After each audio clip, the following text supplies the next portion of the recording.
I'm going to try and put an exercise myth to bed today, and I expect some serious inflammatory debate after that. Because you all think you know the answer to that. Should you stretch to warm up? Some of you will say we should. That's what we've always been taught. Many of you will say, of course we shouldn't. Stretching is not a warm up, it's a cool down. So we should stretch after a run.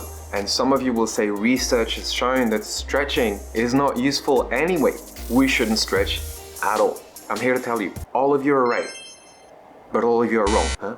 Let's clarify all this muddiness. Salut everyone to Safe Motions. Stretching is a little bit misunderstood. We read a lot of seemingly contradictory information on the internet or in discussions, but once you know what it exactly does, then things become a lot more interesting. And by the end of this video, I hope you'll understand how to apply stretches, and you'll be able to decide what to stretch and when to stretch for your body.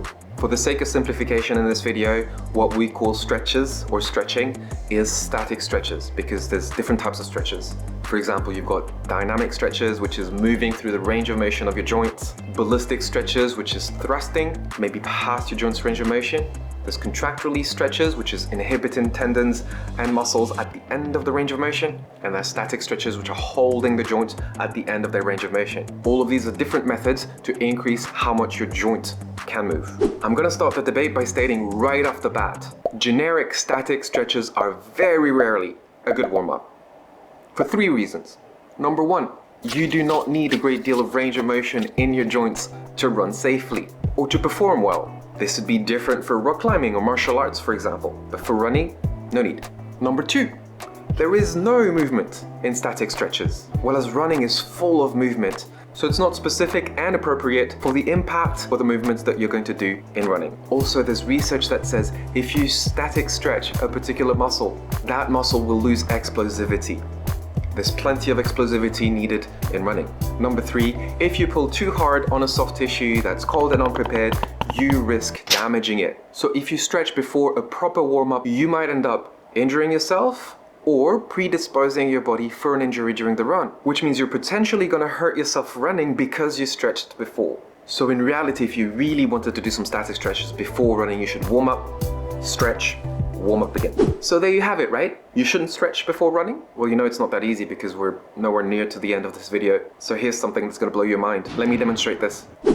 I can stand and lift my leg up to 90 degrees on this side, here. Then up to 90 degrees on the other side, here.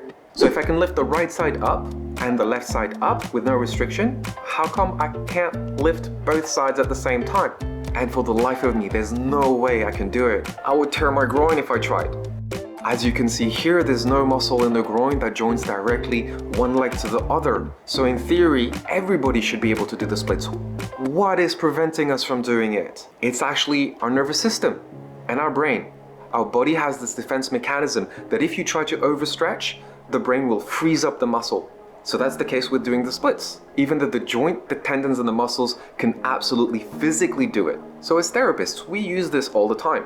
It's been very well documented that static stretches on some very specific muscles and for the right amount of time builds tolerance from that nervous system to a lengthened position of a muscle. So in other words, for example, if you've got some neck muscles that are super tight, stiff, painful, when you do this, stretching it statically for a while will switch off some brain mechanisms, and after a few seconds will inhibit that reflex. You'll be able to reach further and more pain-free in 94% of the cases, at least temporarily. You'll also be able to realign your collagen fibers in the muscles and actually increase your range of motion.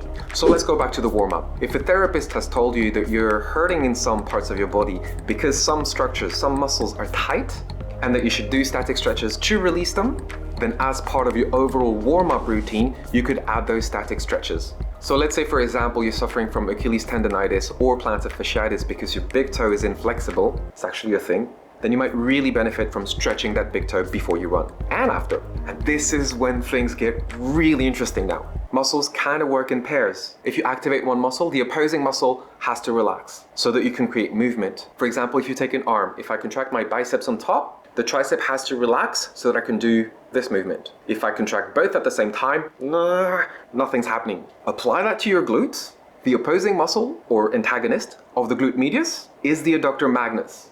If your glutes are trying to contract, but the adductors are tight, these tight adductors will get in the way of the glutes trying to do their job. just like the biceps and the triceps. If my adductors are too tight, my glutes will have a hard time pushing me forward. In that case, to make my pelvis more effective in running, I might benefit from doing some static stretches of the adductors right before my run. Are static stretches the best way to inhibit my adductors? Maybe not, but it works. So you see that some well-prescribed static stretches to inhibit some muscles or to release some pain, even before running, can help you run better. But it's highly specific and individual. Okay, so what about stretching after exercise or after your runs? Stretching is a reflex and we do it sometimes when we yawn. All animals do it. It feels good. And it does good to our body. It's a great way of cooling down and gently going through our joints' range of motion. For many of us, stretching feels great right after. You feel just looser, you feel more comfortable. And a proper cool down has been shown to greatly improve your recovery, which means you can train again sooner. So, why not? But if you've gone for a very long run or high intensity workout, stretching too hard might get you injured. You stretch any fatigued soft structure, it might just tear a little bit. If you stretch an already torn soft structure, you'll tear it more. So be gentle and easy. Here's what static stretches do not do after a run though. They do not lengthen the muscles. They do not reduce muscle soreness or lactic acid or whatever.